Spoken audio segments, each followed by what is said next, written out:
شیر زمان اور ردا شاہ کی مایوں ہو رہی ہوتی ہے تو فہد اور بدر کو بہت غصہ آتا ہے۔ ان کا بس نہیں چلتا کہ وہ یہاں سے ہی شیر کو گولی مار دیں، لیکن وہ بہت برداشت کرتے ہیں۔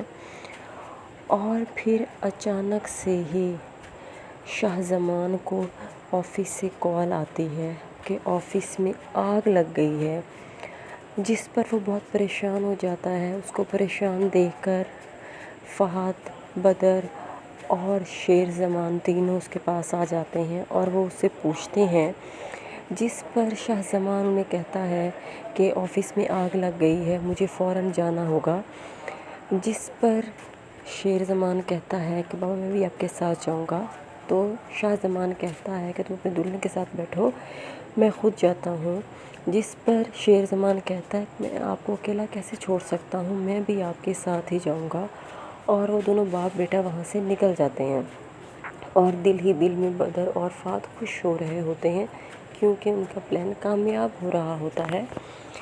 دوسری جانب تہمینہ بیگم کو اس کی سوتن کہتی ہے کہ اب بھی تم سوچ لو کہ اس شادی کو رکوا سکتی ہو، کیونکہ ابھی بھی دیر نہیں ہوئی ہے۔ اس پر اس کی سوتن کہتی ہے کہ کیوں، ایسا تم کیوں کہہ رہی ہو؟ جس پر وہ کہتی ہے اس لیے کہہ رہی ہوں کہ ابھی مایوں تھی اور ہمارے گھر میں اتنا بڑا حادثہ ہو گیا، تو اس کا مطلب ہے کہ ردا شاہ اس گھر کے لیے اچھی ثابت نہیں ہو رہی ہے۔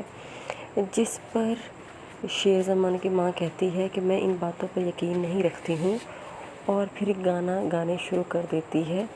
ادھر گھر میں خوشی کا ماحول ہوتا ہے تو دوسری جانب شیر زمان اور شاہ زمان دونوں جا رہے ہوتے ہیں کہ راستے میں تیز رفتار ٹرک انہیں ٹکر مار دیتا ہے اور وہ دونوں ہاسپٹل ایمرجنسی میں پہنچ جاتے ہیں۔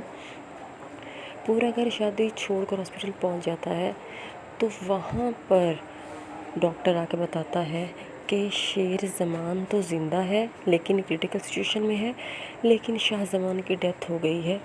جس پر سب گھر والوں پر کہرام مچ جاتا ہے سوائے بدر فہد کے۔ وہ لوگ بہت خوش ہوتے ہیں، لیکن سب کے سامنے ایسے ایکٹنگ کرتے ہیں کہ جیسے انہیں کو سب سے زیادہ صدمہ ہوا ہے۔ وہ کہتے ہیں کہ شیر نہیں مر سکتا، شیر کا صرف نام ہی شیر نہیں، وہ اصل میں بھی شیر ہے، آپ غلط کہہ رہے ہیں، اس طرح۔ اور پھر جب یہ خبر ملک خاندان میں پہنچتی ہے تو سمرا کو کچھ ہونے لگ جاتا ہے۔ وہ کہتی ہے میرے بھائی کی ڈیتھ ہو گئی، بھتیجا زخمی ہے۔ اور دوسری جانب جب وہ جنازے پر آتی ہے وہ کہتی ہے کہ مجھے پلیز اپنے بھائی کا چہرہ دیکھنے دیں، لیکن کوئی اس کو چہرہ نہیں دیکھنے دیتا، اور پھر وہ بیچاری وہیں سے واپس لوٹ جاتی ہے۔ گھر میں صدمے کا سا ماحول ہے، اور اب ڈاکٹرز بتاتے ہیں کہ شیر زمان کے لیے 48 گھنٹے بہت اہم ہیں۔ اب یہاں پر وہ کوما میں چلا جائے گا، اور پھر ڈاکٹر فجر ہی اس کا علاج کریں گے، اور فجر پر جو احسان شیر زمان نے کیا ہوتا ہے وہ بدلہ لازمی چکائے گی۔ اور دوسری جانب بدر اور فہد لوگ آفس اور زمینوں پر قبضہ کر لیں گے، لیکن بہت جلد شیر زمان بھی صحت یاب ہو کر واپس آئے گا اور ان سے اپنا بدلہ ضرور لے گا۔ آپ کیا چاہتے ہیں؟ رائے دیں۔